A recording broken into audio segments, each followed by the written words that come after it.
Camera ஒழுங்காக நிற்காது. வாங்கத்தே எல்லோரும் சர்மா மைண்ட் வயசுக்கு வந்துட்டீங்களா? வந்துட்டியே ஓடியாங்க முனிமா மூஞ்சியை பற்றி இருங்க. கேமராவை நல்லா தொடச்சிக்கிறேன். பார்த்தா பளபளப்பாக தெரிவேன். இப்போ பளபளப்பாக தர்றேன்னா என்னத்தையே தெரிறேன் போங்க.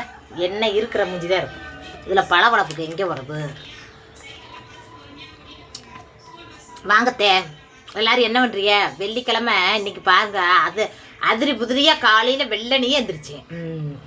மற்ற நாளில் லேட்டாக எழுந்திரிச்சு கூட வேகமாக வேலை முடிகிற மாதிரியே இருக்கும். அம்மா வேறு வீட்டில் இருக்குமா.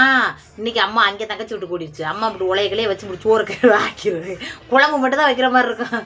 லேட்டாக எழுந்திரிச்சு கூட மேனேஜ் பண்ணி வேலையை முடிச்சிடுவேன். ஏன் போய் பிள்ளையெல்லாம் எழுப்பி விட்ற வேலையெல்லாம் எங்கள் அம்மா பார்த்துரும். தள்ள எந்திரித்த பூச்சா குட்டி எந்திரிங்க, மானச்சா குட்டி எந்திரிங்கன்னு சர்மா மட்டும்தான் யாரும் சொல்லாமல் எந்திரிச்சிடுவார் அவர் வாட்டுக்கு. அது மாதிரி நல்லா ஈஸியாக இருக்கும். இன்றைக்கி ஆத்தா வந்து அம்மா வந்து அங்கே ஓடிடுச்சு, தங்கச்சி விட்டு கூடிடுச்சு. சரி போயிட்டு போகுது. காலையில் வெள்ளனை எந்திரிச்சு பார்த்துக்குங்க. வெள்ளனை எத்தனை மணி இருக்கும்? ஒரு 5:45 இருக்கும். 6 மணி எழுந்திரிச்சிட்டேன்.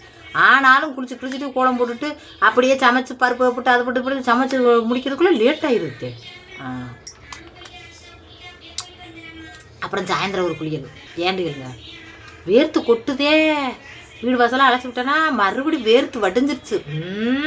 நைட்டியெல்லாம் அழுக்காயிடுச்சு. சரி இதுக்கு மேலே முடியாது. மறுபடியும் ஒரு குளியலை போட்டு நண்டை போய் கூட்டிகிட்டு வந்துட்டேன். வந்தால் வருது ஒரு வேக்காடா ஒரு மாதிரி. அதே ஒரு ஜூஸ் வாங்கிட்டு 5 ரூபா ஜூஸு. 10 ரூபா ஜூஸ் வாங்கினா 10 ரூபா போயிடும். 5 ரூபா எக்ஸ்ட்ரா போயிடும். ஒரு பொம்பளை யாருன்னு தெரியல, தமையந்தி இந்த பொம்பளை பேர். அது சொல்லியிருக்கு, உன் பிள்ளையில கொண்டு போய் ஹாஸ்டலில் 3 பிள்ளையும் சேர்த்து விட்டுரு, நல்ல சாப்பாடு கொடுப்பாங்க, சாப்பிட்டுட்டு நல்லபடியாக இருக்குங்க, நீ அக்கறை சோத்தை திண்டு விட்டு பாவங்க அப்படின்னு. ஐயோ பாவம், எம்பிட்டு ஒரு நல்ல மனசு வருங்க அந்த பொம்பளைக்கு. எப்படியெல்லாம் மூளை யோசிக்கிறது பார்த்தீங்களா? மற்றவோ குடும்பத்தில் ஒரு பொம்பளையை வந்து மனசை கஷ்டப்படுத்த வைக்க என்னன்றுலாம் மூளை யோசனை கொடுத்துருவாருங்க அந்த பொம்பளைக்கு. எங்கேயோ இருந்துக்கிட்டு போட்டிருக்கோத்தா. ஆத்தாடி அது மூஞ்சில் முடிச்சு போனால் பொடிக்கு புயல் அடைக்குமா?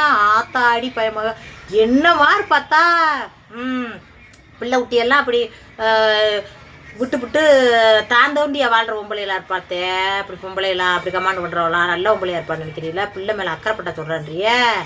இவ சமைக்கிற சமையலுக்கு இந்த சமையலுக்கு மக்கள் கூட லைக் பண்ணி இப்படி பார்க்குறாங்களே என்னத்தா? இதெல்லாம் ஒரு சமையல் நாட்டில் என்னென்னத்தை ஆக்கி அப்படியே தட்டு அழகழகாக வச்சு அப்படி போட்டுக்கிட்டு இருக்காங்க. அதெல்லாம் விட்டு இவ ஒரு சமையல் சமைக்கிறான்னு ஒரு சட்டியை கட்டிக்கிட்டு சோறாக்கனையும் குழம்பு வச்சுன்னு கட்டிக்கிட்டு இருக்கா. இதுக்கு லைக் போடுறாங்களேன்னு வயிற்றுச்சு போட்டு அப்படி போடுறாத்தா. நம்மளுக்கு என்ன தெரியாமல் எனக்கு.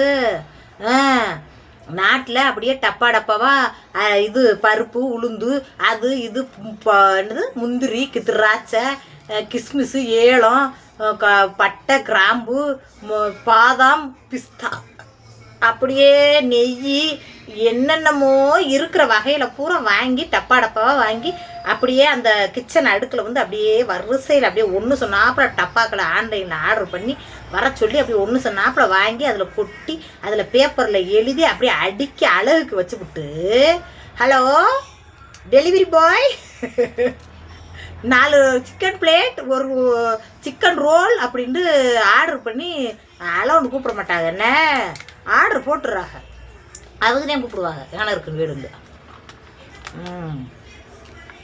அப்படி வாங்கி தின்னுக்கிட்டு நம்மளை வந்து சடம் சொல்கிறதுக்கு வருது. நீலாம் அந்த குரூப்பாக இருப்ப தமையந்தி, நீலாம் பெரிய பொம்பளையா இருப்ப, நீலாம் ஒரு பெரிய பொம்பளையா இப்படி சொல்வியாக்கும். பெத்த விளைய ஹாஸ்டலில் சேர்க்க சொல்லி ஹாஸ்டலில் நல்லா சொல்லுறாங்க. நீ கண்டையாக்கும் எத்தனை விளைய போய் சேர்த்த அப்படி படு பாதகத்தி சண்டால பயம் அவளை. நீலாம் ஒரு பொம்பளையா?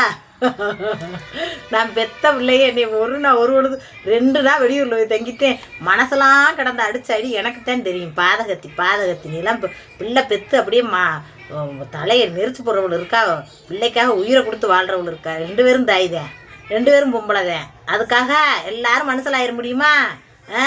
நான் என்னத்தை என் குடும்பத்தில் என்ன இருக்கோ அதை சமைச்சு போட்டு கொடுத்துக்கிட்டு இருக்கேன். ஏத்தே என்ன நினச்சாலும் நினைக்க பொய் கூட சொல்ல மாட்டேன். ஒரு மாப்பு வீடு துடைக்கிற மாப்பு பிஞ்சு 1 வாரத்துக்கு மேலே ஆகுது, இன்னும் வாங்காமல் அடைக்க. அதை வச்சே தொடச்சிக்கிட்டு சரி இன்னைக்கு வாங்க, நாளைக்கு வாங்க இன்னைக்கு வாங்கிட்டு. அதுக்காக ஒரு குடும்ப பொம்பளைகிட்ட வந்து என்னமா கமாண்டு போட்டுக்கிட்டு இருக்கு. தமையந்திக்கு கொழுப்பதி மெச்சு போறாமா தாங்கலை, அதனால அப்படி போடுவேன். தமையந்தி போதும் திருத்துனதுக்கா. எனக்கு ஒரு குணம் இருக்குதே. ஏத்தேன்னு ஏன் பேசுறீங்கன்னு கேட்டிருந்தீங்க. எங்கள் ஊர் சைடு அப்படி தான் பேசுவாங்க. கமுதி பக்கம் ஏத்தே வார்த்தை போத்தேன்னு பேசுவோம். இங்கே இருங்க, எனக்கு ஒரு குணம் இருக்குது. அந்த குணம் சரியா நல்ல குணமா கெட்ட குணமா அப்படின்றத நீங்கள் எல்லாரும் கமெண்ட் பாக்ஸில் சொல்லணும். என்னத்தே பார்க்குற எல்லாருமே கமெண்ட் பண்ணிடணும். இன்றைக்கி கமெண்ட் பண்ணார கூட கமெண்ட் பண்ணிடணும். ஆமாம் சொல்லிவிட்டேன். பார்த்துக்கிட்டு இத்தனை நாள் அப்படியே ஓடுறதெல்லாம் சரி. இன்றைக்கி கமாண்ட் எழுத தெரியாட்டாலும் மைக் இருக்கும், அந்த மைக்கை தொட்டு முனிமா உன் குணம் சரிதான், உன் குணம் தப்பு தான் அப்படின்னு சொல்லிட்டு போங்க. என்னத்தே சொல்லட்டுமா? இங்கே வருங்க. எங்கள் ஐயாவுக்கு வந்து எங்கள் அம்மாவோட பிறந்தது வந்து 10 பேர் வந்துருங்க. எங்கள் ஐயா வீட்டில் வந்து எங்கள் அம்மா வந்து எத்தனாவது எனக்கு ஞாபகம் இல்லையே. எங்கள் அம்மா வந்து எங்கள் பெரியம்மா, இன்னொரு பெரியம்மா, ஒரு 4வது. எங்கள் அம்மா வந்து 4வது, 5வது, 4வது. நாராங்கி போட முடியல, 4வது பொம்பளையை கட்டி நாராங்கி போட முடியலன்ட்டு எங்கள் அப்பா சொல்லுவார். வீட்டுக்கு கதை போட முடியாமல் 2 வருஷம் கிடந்தார சொல்லிட்டு கிடப்பாரு. அதனால 4வது எங்கள் அம்மா வந்து. அப்போ பார்த்துக்கங்க, 4வதுண்டா வந்து நம்ம நல்ல பெரிய வழியாக இருப்போம்லங்க. அப்போ எக்ஸ்ட்ரா 6 பேர் இருப்பாங்க அவங்க வீட்டில், அந்த அம்மாச்சி வீட்டில். அப்போ கட்டி கொடுக்காமல் இருப்பாங்க. அப்போ வந்து அதுக்குங்க நல்லது கெட்டதுன்னா அம்மாச்சி வீடு ஒரு ஊரில் தான் கட்டி கொடுத்துட்டாங்களா. எங்கள் அம்மாச்சி வீட்டுக்கு பக்கத்துலேயே தான் எங்கள் அம்மா வாங்கப்பட்டுருச்சு. அதனால் அங்கேயே தான் போய் கடந்து பழக்கம் பார்த்துங்க. எங்கள் அம்மாச்சி வீட்லேயே தான் போய் கிடப்பேன் பார்த்துங்க. அங்கே போய் இங்கே எங்கள் அப்பா தீமண்டம்லாம் வாங்கிட்டு சந்தையிலேருந்து வந்தால் கூட அங்கே அம்மாச்சி வீட்டுக்கு ஒரு ஓட்ட ஓடி அம்மாச்சி வீட்லேயும் போய் பங்கை வாங்கணும்னு ஓடுவேன். அங்கே சின்னம்மா கூட எங்கள் சித்தி எங்கள் மாமா மாதிரிலாம் வைவாங்க. ஓ பயவில்லை, உங்கள் அப்பா தான் வாங்கிட்டு இருக்க வைவில்லை, இங்கே வந்துடுவேன், இங்கே அதிகமாக கூட்டம் இருக்கும், இங்கே வந்துடும் பயவில்லை, அது பங்கை வாங்குறதுக்கு வந்து சேர் வைவில்லை அப்படின்னு சொல்லுவாங்க. எங்கள் ஐயா வாங்கிட்டு வந்தது எனக்கு தான் பங்கு அப்படின்னு சொல்லி வாங்கி தின்பேங்க. அப்படியே நாட்கள் அதனால அங்கே போய் பழகி போச்சு எனக்கு. சின்ன பிள்ளையில ரொம்ப நான் ஊரில் இருந்ததில்லை, பூரா ஹாஸ்டலில் தான் இருந்தேன். ஹாஸ்டல் லீவுகளுக்கு வர்றப்போ எனக்கு அம்மாச்சி வீடுனா அப்படி பிடிக்கும், அங்கே தான் போய் கிடப்பேன்.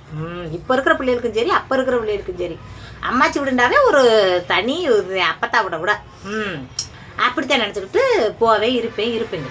இப்போ பார்த்துங்க, கல்யாணம் கட்டி கொடுத்து வாட்டுக்கு அவங்க குடும்பமாக வாட்டுக்கு எந்தெந்த ஊரில் கட்டி கொடுத்தாங்களோ அந்தந்த ஊரில் இருக்காங்க. ஒரு 2 பேர் இறந்து போயிட்டாங்க. அப்படி பல வயது போயிடுச்சுன்னு வச்சுக்கோங்களேன். இப்போ இருக்கிறது ஒரு 6 பேரோ 6 7 பேரோ 6 பேரோ இருக்காதுன்னு வச்சுக்கோங்களேன். இப்படி இருக்கிறப்ப ஐயா மட்டும் இருக்கார். அம்மாச்சி இறந்து போச்சு, ஐயா மட்டும் இருக்கார். ஐயா வீட்டுக்கு நம்ம போகிறது வர்றது சகசத்தானங்க. ஐயா வீடுண்டு என்ன நம்ம எப்போவுமே சின்ன பிள்ளைலேருந்து போன வீடு அப்படின்னு நான் போய் உரிமையாக போய் இருப்பேங்க.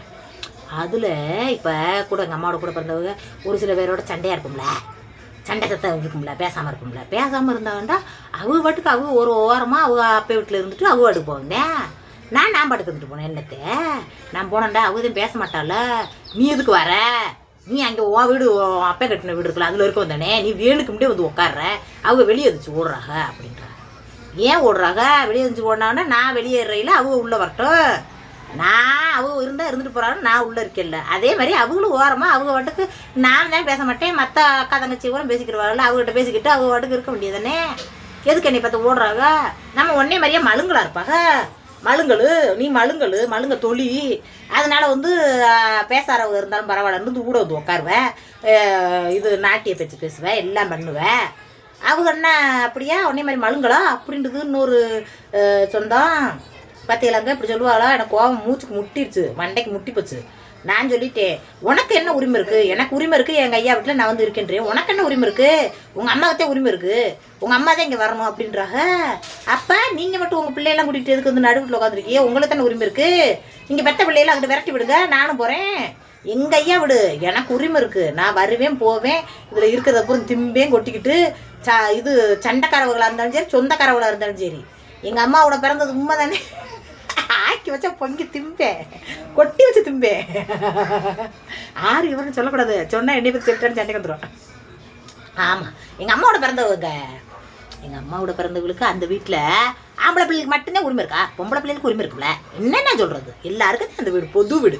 அதாவது சின்ன வயசில் வளர்ந்து அது ஒரு 40 50 எங்கள் அம்மாவுக்கு இப்போ எப்படி இருக்கும் வயசு 50 வயசுக்கு மேலே இருக்கும். என்னங்க 50 வயசு இருக்காதா? கூடத்தே இருக்கும். 50 வருஷமாக இருக்குது அந்த வீடு. 50 வருஷமாக இத்தனையில் பிறந்தது, நம்மளுக்கு விவரம் தெரிஞ்சது அந்த வீட்டில் போய் வாழ்ந்து பொங்கி திண்டு உண்டு வாழ்ந்துருக்கோம். அப்படி இருக்கிறப்ப எப்படி விட முடியும்? என்ன சொல்கிறீங்க? இப்போ நான் இன்னைக்கு சண்டையாக இருப்போம், நாளைக்கு கூட்டிக்கிடுவோம், பேசிக்கிற மாட்டோமா? அப்போ அதுக்காக நான் ஒதுங்கிட்டே ஓட முடியுமா? அதனால தான் நான் நினைப்பேன், ஆக்கி வச்சேன்னா யார் ஆக்கி வச்சேன்னா நம்ம மாமாவோ, நம்ம சித்தியோ, நம்ம பெரியம்மாவோ, நம்ம அத்தையோ தானே ஆக்கி வச்சுருப்பாங்க. அம்மா அடுக்கு போட்டு திங்க வேண்டியதேன் அப்படின்னு போட்டு தின்றுவேன் நான். அதுக்கு என்னையே மழுங்கன்றாங்க. எனக்கு கோவம் வந்துருச்சு. கோவம் தான் எனக்கு அழுக குடுகுடுன்னு கண்ணீர் ஓடிடும் பார்த்துக்குங்க. கோவத்தோட கத்தா கோவத்தில் கத்திக்கிட்டே பார்த்துக்குங்க. சோத்தை நங்குடுங்கன்னு ஓட்டு சங்குன்னு கறி அழிவுச்சு பேச்சுட்டு எப்படி திங்கிறா அப்படிங்கிறது. என் மரியாதையாக போயிரு, எடுத்துக்கிட்டு எரிஞ்சிருவேன். நான் அப்படித்தான் திம்பேன். எங்கள் அப்பா வீட்டுக்கு இன்னும் போக மாட்டேன். நான் இங்கே தான் இனிமேல் இருப்பேன், இனிமேல் போகவே மாட்டேன். யாருக்கு எம்மளை சண்டையா அவங்க போய் வெளியில் கூடாரம் போட்டு அதில் சோறாக்கி சமைச்சு சாப்பிட சொல்லு அப்படின்ட்டு நான் வீட்டை விட்டே வெளியேறல. எங்கள் அம்மா அடியலை ஏண்டி இப்படி இருக்க, நொப்பெல்லாம் மதியாதை விட்ட மிதியாதண்டு அப்படி அந்த பகுதியிலேயே திரும்ப அது பிடிக்கலேண்டா. நீ ஏண்டி இப்படி இருக்க, ஓன் கூட பிறந்த தங்கச்சியில் அப்படி இருக்காளாடி வாராளாடி, நம்ம வீடு இருக்குல்ல எதுக்கு இங்கே வாரேன்னு எங்கள் அம்மா வந்து பஞ்சாயத்து. ஏமா போமாக்கிட்டே எதுக்கு, நீ பிறந்த வீட்டில் உனக்கு உரிமை இருக்கா இல்லையா, எனக்கு இருக்கு உரிமை, நான் இருப்பேன். அடி நான் தாண்டி அதை சொல்லணும், நீ சொல்லாதுன்ட்டு எங்கள் அம்மாவை சொல்லுதுங்க. அதுதான் சொல்லணுமா, அது பிறந்த வீட்டில் உரிமை இருக்குன்னு நான் சொல்லக்கூடாதான். பார்த்தீங்களா, அதுக்கு அப்படி கொழுப்புண்டு. அப்புறம் எங்கள் அம்மா ஒரு வராசு, அடி வாடி சண்டை விடாமடுச்சு, நான் வரவே முடியாதுன்ட்டேங்க. ஊருக்கு போகிறப்ப நடந்தது. அப்போயும் சொன்னோம்டா இந்த சொல்லிவிட்டாண்டு சண்டைக்கு வந்துடுவாங்க. அதனால தான் அன்னைக்கு பூரா வாயை முடிக்கிட்டு வந்து இப்போ ஒரு 2-3 மாதம் ஆயிடுச்சு. அதனால தான் சொல்கிறேன். என்ன அதே மாதிரி ஐயா வீட்டில் புளியம்பழத்தை உழுப்புனா எல்லாரும் பிறக்கிறதுருக்காங்க. நாங்கள் போகலை பிறக்கிறதுக்கு போகலை. உழுப்புறப்ப தெரியலை, தெரிஞ்சவன் வீடியோ எடுத்துக்கிட்டே இருந்துச்சேன். இது ஊருகளை காட்டுறேன்னு வீடியோ எடுத்துக்கிட்டே இருந்துச்சேன். அதனால போக முடியலையா, புளிக்கு பங்குக்கு போய் சாக்கோட போய் நின்றேன். வரவடி கிளம்பிட்டாங்க. புளியா உரிமை இருக்குன்னு அல்றது ரைட்டு, அதை பிறக்கிறதுக்கு வரணும் அப்படின்ட்டு. பிறக்கினது யாரு சொல்லு, நீ யார் பிறக்கினது? ரோட்டில் உறவு ஊரே ஆரோ தெரியாதவளை பிறக்கி போட்டாங்க, அது அல்றோம். சின்னம்மா பெரியம்மா அத்தை மாமே இப்படி தானே பிறக்கிருப்பிய. தங்கச்சி மகன் மட்டும் அள்ளிட்டு போகிறாளே, நீங்கள்லாம் உண்டனை வச்சுக்கோங்க. பிறக்கின ஊரா 2 கூட ஓட்டுக்கோங்க. பிறக்காரங்களுக்கு ஒரு அரைக்குடியாக வச்சு அடி போடுங்க போதும். புளிக்குழம்பு ரொம்ப வைக்க மாட்டான், ரசம் வைக்க நினைக்கிறேன் போட்டு கரைப்போம் போட்டு அப்படின்ட்டு அள்ளி வாங்கிட்டு வந்தேன். இங்கே வருங்க, மதியாதை விட்டு மிதியாத, நம்மளுக்கு மரியாதை கொடுக்குற இடத்துக்கு போகாத அப்படிங்கிறது எல்லா இடத்துலையும் பொருந்தாது. என்ன, நம்மளுக்கு உரிமையான இடத்துல நம்ம விட்டு கொடுக்காம அதை போகணும் அப்படின்னு நான் நினைப்பேன். அந்த இடத்துல நீ வராதுன்னு சொன்னாத்தே வம்புக்கிண்டே போவேன் பார்த்துங்க, வம்புக்கிண்டே இலையை போட்டு சாப்பிடுவேன் பார்த்துங்க. அது என்னன்னே தெரியல. எங்கள் அம்மா சொல்லுது, அதெல்லாம் உன்கிட்ட இருக்கிற குணம் ரொம்ப பிடிவாத, ரொம்ப மோசமான குணம், யார்கிட்ட வேணாலும் கேட்டுப்பாரு, அப்படி போகவே கூடாது. நீ உன்னை பார்த்துட்டு ஓடுறாங்க, நீ வராத அப்படின்னு இன்னொரு கூட பிறந்தவ சொல்ல, இல்லை அங்கே போகலாமா, உனக்கு வெக்கமில்லையாடி அப்படிங்குது எங்கள் அம்மா. நீங்கள் சொல்லுங்கத்தே, எனக்கு அப்படியா இருக்குது, அப்படியா போகக்கூடாதா, என்கிட்ட இருக்கிற ஒன்றும் சரியில்லையாத்தே, நீங்கள் சொல்லுங்கத்தே. நீங்கள் 4 தெரிஞ்சவங்களாக இருப்பீங்க, 4 ஊரில் இருக்கிறவங்களும் இருப்பீங்க, ரொம்ப ஊரில் இருக்கிறவங்க இருப்பீங்க. என்ன உங்களுக்கு எது நியாயமாகப்படுதோ மூளைக்கு படுதோ அதைத்தான் கமாண்டில் பதிவு பண்ணுவீங்க. அதே மாதிரி பதிவு பண்ணுறீங்க. எங்கள் ஆக்கா சொன்னது நெசமா இல்லை நான் சொன்னது நெசமாண்டு. எனக்கு என்ன தெரியுமா, சின்ன வயசில் அந்த நடந்தது ஊரை மறக்கவே மாட்டேங்க. நம்ம எப்படிலாம் அந்த ஐயா வீட்டில் இருந்தோம். ஐயா வீட்டுக்கு போகிறது ஒரு சந்தோஷமாக இருக்கும். அப்பே வீடு பெரிய வீடாக கட்டி வச்சு அப்பே வீட்டில் கறி புளியெல்லாம் எடுத்துக்கிட்டு ஆக்கி அப்படியே அம்மா மங்கு டும்பிட்டு அள்ளி வச்சுருந்தாலும் அங்கே போய் கூட்டாக குடூலாக அதில் எல்லாரும் வந்துடுவாங்க, எல்லாரும் இருப்பாங்க. அதனால் அங்கே கூட்டமாக இருக்கிறத நான் விரும்பி அதுக்குள்ளே போவேன். அது ஒரு சில பேருக்கு அவங்களுக்கு இப்படி பேசாதவங்க இருக்காருன்னு நினச்சாங்கண்டா அவங்க பேசாமல் ஒதுங்கிட்டு போகிறாங்களோ, அதுக்காக நேருக்கு நேரம் இப்படி சொல்லுவாங்களோ, தக்க மகளை இப்படி சொல்லிடுறாங்கத்தே. நாமே வேணுக்கும்லே அள்ளிடுவேன். ஏன் ஓ வீட்டில் இருக்கையில கரும்பு இங்கே எதுக்கு எடுக்கிறேன்றது, பொங்கலுக்கு போனோம்டா, ஏன் எடுக்கக்கூடாது, அதில் எனக்கு பங்கு இருக்குது, என் மாமியார் வீட்டில் எனக்கு பங்கு இருக்குது அப்படின்னா அவங்களுக்கு பங்கு இருக்குன்னு அவங்க நினைக்கிற மாதிரி எங்கள் அம்மாவுக்கு பங்கு இருக்குன்னு நான் நினைப்பலத்தே. அதில் என்ன தப்பு இருக்குன்றேன், எனக்கு தப்பு மாதிரியே தெரியல. உங்களுக்கு தெரியுதா தப்பாண்டு சொல்லுங்க. எனக்கு ரொம்ப நாள் அந்த கேள்வி எனக்கு உங்கள்கிட்ட கேட்கணும்னு நினச்சிக்கிட்டு இருந்தேன். 4 போட்டுக்கிட்டே இருந்தேன். சூட்டோட போட்டு விட்டு 50 பேரும் கொதிச்சு நம்ம மேலே சுடு தண்ணியை ஊற்றிடுவாங்க, தாங்க முடியாது, உறிஞ்சிரும் மேலு. அதனால 1 மாதம் 2 மாதம் ஆனால் மறந்துடுவாங்க, நம்ம பார்க்க மாட்டாங்க அப்படின்னு நினச்சி இன்றைக்கி பேசியிருக்கேன். கரெக்டாக கமெண்டில் சொல்லுங்கத்தே, எனக்கு அந்த குணம் இருக்கிறது சரிதானா, இல்லை அம்மா சொன்னது மாதிரி நான் ரொம்ப சிலும்பெடுத்து கொடுத்துறேனா அப்படின்றத கமெண்ட் பாக்ஸில் சொல்லுங்கள். ஆனால் ஒன்று, குமுறி அழுது கத்துவேன், ஆனால் மனசு அப்படியே ரிலாக்ஸ் ஆகிட்டு வந்துடுவேன். ரொம்ப நேரம் அப்படியே அதே சோகத்துலேயே இருக்க மாட்டேன். மறுபடியும் போய் அந்த வீட்டை விட்டு வரலையே, அன்னைக்கு பூரா அங்கே தான் கிடந்தேன் சோற்றை திட்டுட்டு. அடியே வீட்டில் சோறாக்கிருக்கு வாடி, மீன் எடுத்துக்கிடி, கறி எடுத்துக்கிடின்னு வச்சுக்கவா, நீ ஊற்றிக்கிட்டு இங்கே வான்ட்டேன். என் தங்கச்சி வாக்கா, எனக்கு பொழுதே வளர்ண்டா, நீ இங்கே வா, இங்கே தாயை விளாடுவோம், நம்ம இதில் ஐயா வீட்டில் உருளுவோம், வாடி லூஸு, இங்கே வாடி அப்படின்ட்டு பிள்ளை குட்டியெல்லாம் இழுத்து இங்கே ஓட்டேன். புய்யா முய்யாடு திரி, சோத்தை போடு, தட்டில் தின்னு, பாதி அங்கிட்டு போடு, கிட்டேடு போ, கூட்டத்தோட திரி, என்னத்துக்கு அப்படி? ஐயா இருக்க வரைக்கும் ஐயா விடு, நம்மளுக்கு உரிமை. ஆமாம், ஐயா இல்லாட்டாலும் உரிமை, என்னத்த பிறந்தோம் சும்மாவா, அந்த உரிமையை விட்டு கொடுக்க முடியாது அப்படின்னு ரகலையாக இறங்கி ரகலை பண்ணி வீடு வந்து சேர்ந்துட்டோம். எப்போ ஒரு தடவை ஊருக்கு போயிருந்த பாருங்க, ஊரெல்லாம் எடுத்து கட்டிட்டு பாருங்க, அந்த டயத்தில் ஒரு மாதம் இருக்கும்ல, கூட இருக்கும். சரி, கமாண்டில் சொல்லுங்க எப்படின்ட்டு. ஆமாம், லைக்கு கைப்பு அமுக்குங்கத்தே, அப்போத்தே எங்கள் குணநலம் பூரா மற்றவங்களுக்கு தெரியவரே, லைக் அமைக்கிட்டுருங்கடா.